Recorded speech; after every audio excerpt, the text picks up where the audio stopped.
שלום. בהקלטה הזאת אני אסביר על המתודולוגיה שמאחורי המאמר של הזמן מרחב שכתבתי יחד עם דפנה לוין ומירב אהרון גוטמן. אני אנסה להסביר את המתודולוגיה. אוקיי, אז המאמר מדבר בגדול על איזשהו קונספט על איזושהי מתודולוגיה או קונספט לכלי עתידי, או כלי פיתוחי שאנחנו חושבים שהוא נכון, שהוא יהווה, אה, שיעשה בו, שמתכננים יעשו בו יותר שימוש, כלי GISי שלוקח בחשבון גם את מימד הזמן, בהקשר של תכנון שלוקח בחשבון דינמיקות של השתנות המרחב הבנוי, או זיהוי אזורים מסוימים שהם, ישנם אזורים שהם יותר בתהליכי תכנון, ויש אזורים אחרים שהם בתהליכים של בנייה מחדש, של מרקם בנוי, למשל בבת ים, שהמרקם הבנוי הוא מתחדש בצורה מאוד מאוד אינטנסיבית. היכולת שלנו לראות גם את המצב הנוכחי כרגע, וגם לראות מה ישתנה בעתיד, ולדעת לתארך מתי תוכניות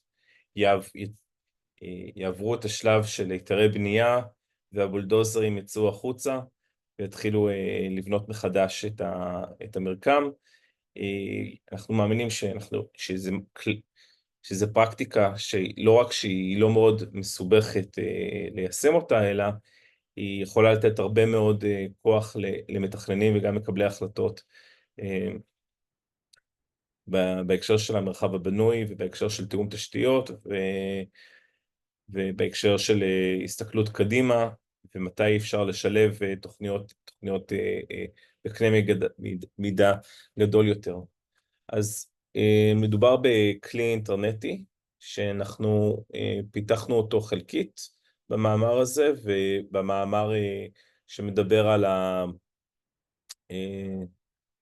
מאמר על הדמוגרפיה, לקחנו היבט אחר ופיתחנו אותו כפרוטוטייפ, ואני אנסה להדגים את זה כאן. אז אני אצלול רגע לתרשים הבא.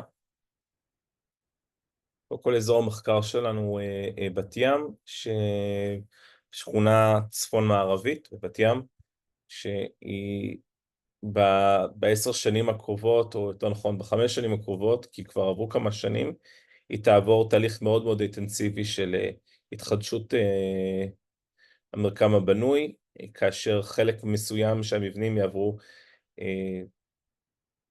ממש פינוי-בינוי ותהליכים של רפרצלציה, שבמקום כמה מבני רכבת יבנו שם מגדלים של 30-40 קומות, אז זה ממש ממש משנה את האופי של הסביבה הזאת. ובהמשך אנחנו גם צופים שהאירוע הזה גם מתרחש בכל בת ים, ואנחנו צופים שהעיר תכפיל את גודלה,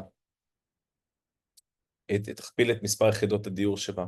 אז רציתי להגיע לתרשים הזה, שבעיניי הוא הליבה של המאמר. אנחנו מסתכלים על שני תהליכים.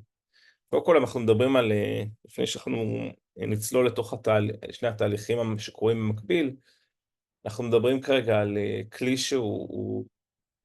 שיש בו 4 מימדים, שמן הסתם אנחנו יודעים מה זה המימד הראשון והשני, שזה בעצם מדבר על המימד של הקואורדינטות, של איפה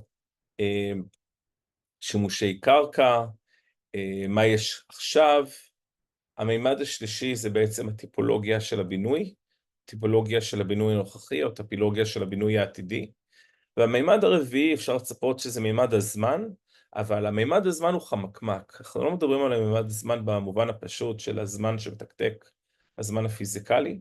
אנחנו מדברים על היכולת שלנו לתארך ולייצר איזשהו סקריפט, איזשהו תסריט עתידי שהוא סביר, או כמה תסריטים, של מתי הבולדוזרים הגיעו לשטח ויבנו החלו לבנות, או להרוס, או לשדרג את הבנייה, את המרקם, ואנחנו מבססים את ההנחה הזאת, את הסקריפטים האלה, את הסרטים האלה, אנחנו מבססים את זה על בסיס הסוג התוכנית. לצורך העניין, שלושת התוכניות העיקריות שאנחנו מכירים, התוכניות שאיתן אפשר להוציא היתרי בנייה היום, הן תוכניות שהן בסמכות ועדה מקומית, תוכניות תב"ע בסמכות ועדה מקומית, תוכניות תב"ע בסמכות של ועדה מחוזית, ותוכניות אחרות, כמו תמ"א 38 לשעבר, שעל פיהם היה אפשר להוציא היתר בנייה,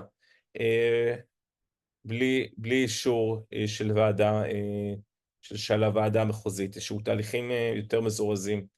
עכשיו, אנחנו עשינו סטטיסטיקה,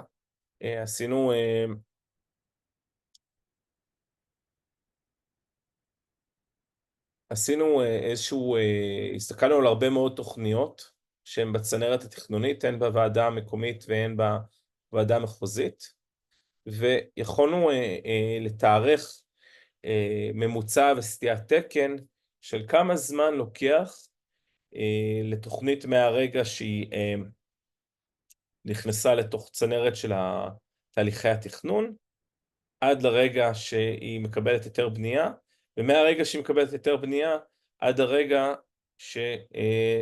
שהבנייה מסתיימת. כלומר, יש את כל התהליך עצמו של הבנייה עצמה, או ההריסה והבנייה.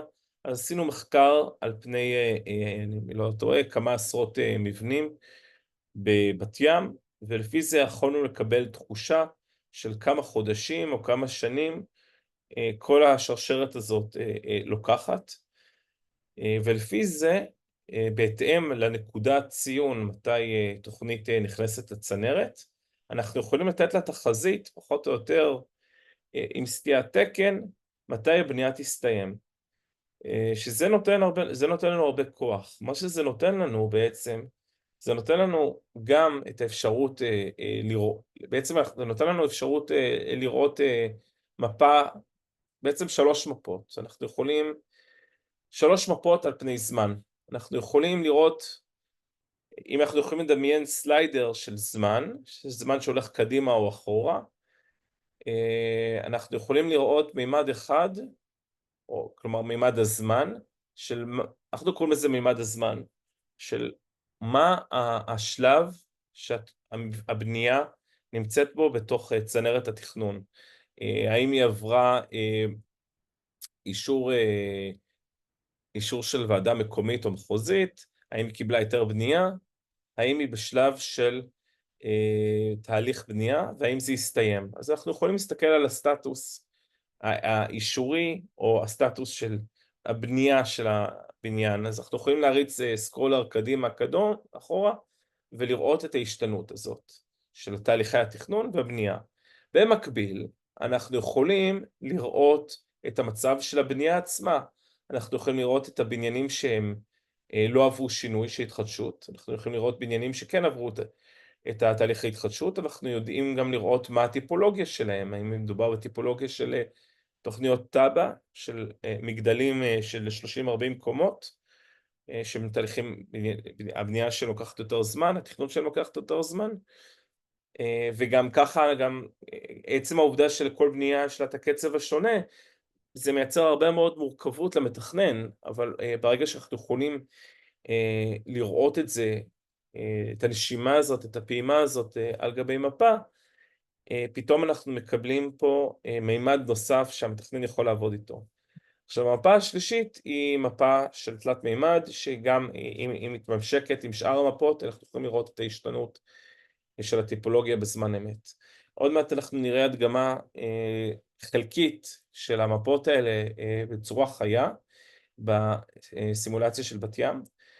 כיום, מה שבזמנו טכנולוגית לא ידענו איך לעשות, כיום אני חושב שהמפה הזאת, מה שאנחנו רואים כרגע, יחסית קל, אני חושב שלי יחסית קל לפתח או להדריך איך ליצור דבר כזה עם קוד פתוח, או עם כלים של ESRI. אני מעדיף לעבוד עם קוד פתוח, כי בסופו של דבר, גם מבחינת זכויות וגם מבחינת הידע שאנחנו צוברים, זה נשאר אצלנו.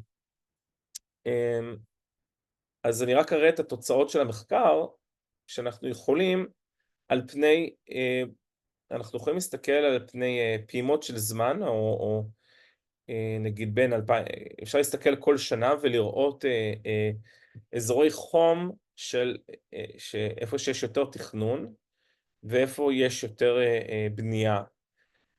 ואנחנו יכולים ממש לפי זה, לפי התכנונים האלה, להתאים או את התשתיות, או לחשוב על פתרונות של מגורים, או פתרונות כלכליים. זה כבר, אני חושב, מקום של מאמר אחר, או שהתחלנו לגעת בו פה כאן, אבל אני לא אכנס לזה פה בשיחה הזאת. עכשיו, שאנחנו דיברנו פחות או יותר על מימד הזמן והמימד הטיפולוגי, אני רק אדגים איך זה נראה קצת בסימולציה של בת ים.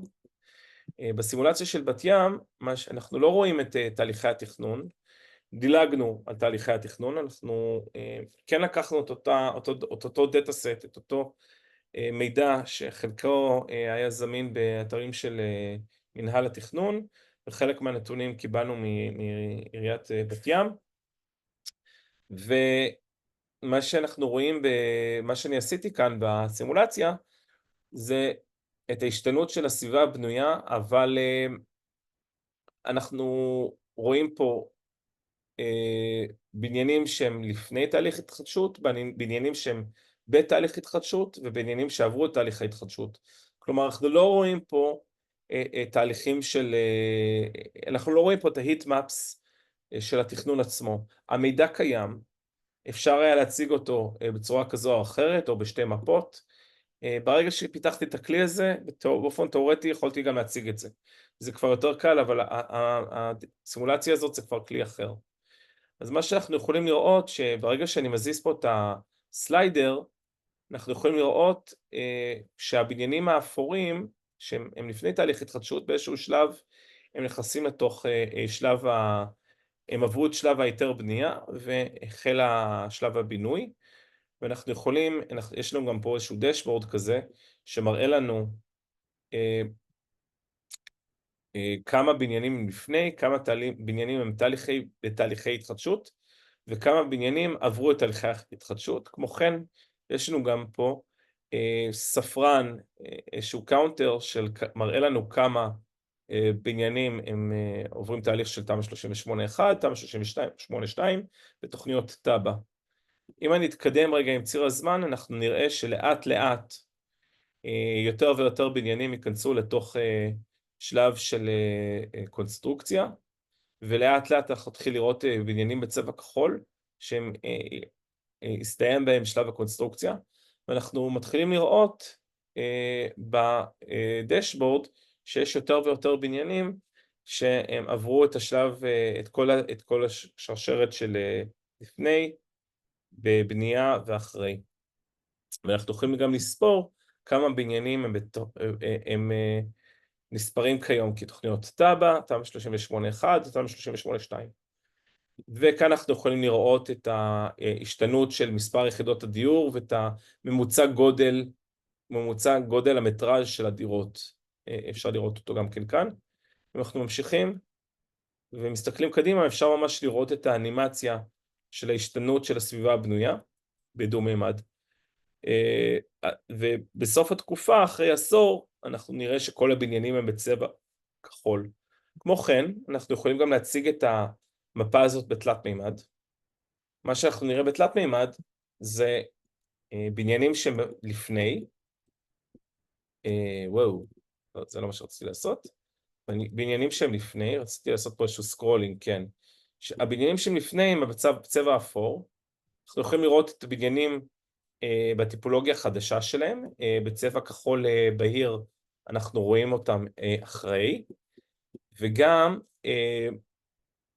אנחנו רואים בניינים שהם בתהליכי בנייה לפי המנופים או הגורנים ששמתי כאן, ואם אני ארוץ קדימה או ארוץ אחורה, יכול להיות יותר מעניין, נגיד אריץ אחורה קצת, אתם תראו שהגורנים, המיקומים שלהם משתנים, אולי לא רואים את זה במיידי, כי לוקח זמן לרנדר, אבל אנחנו רואים בכל שנה הגורנים נמצאים במקום אחר, ויש לנו פחות בנייה גבוהה, ואם נרוץ קדימה כמה שנים, אנחנו נראה פתאום הופעה של יותר ויותר בניינים גבוהים ופחות פחות עגורנים, וככה אנחנו יכולים גם לראות את הטיפולוגיה פה, אנחנו רואים ממש את היתרון של התלת מימד, שהוא פחות מעמיס לנו על העין, ובכך אנחנו כן יכולים להכניס פה את הטיפולוגיה של הבנייה, וגם בצורה יחסית חמודה, אנחנו יכולים לראות את האנימציה של העגורנים, את המיקומים שלהם. אז כן, אני חושב שיחסית בקלות יש מקום לחשוב איך אפשר לייצר מפה שגם לוקחת בחשבון את הטיפולוגיה וגם את הטיפולוגיה התלת-ממדית, גם את תהליך הזמן שהוא המימד התכנוני, וגם את המימד השלישי שזה סוג הבנייה. אני אקח את הסימולציה רגע לסוף, אנחנו נראה שבסוף התקופה, בשנת 2029, אנחנו נראה פחות ופחות ופחות עגורנים, כמו שאתם רואים עכשיו, אין פה כמעט עגורנים, וכל האזור הזה עבר כבר התחדשות. אז זהו, לעכשיו, תודה רבה.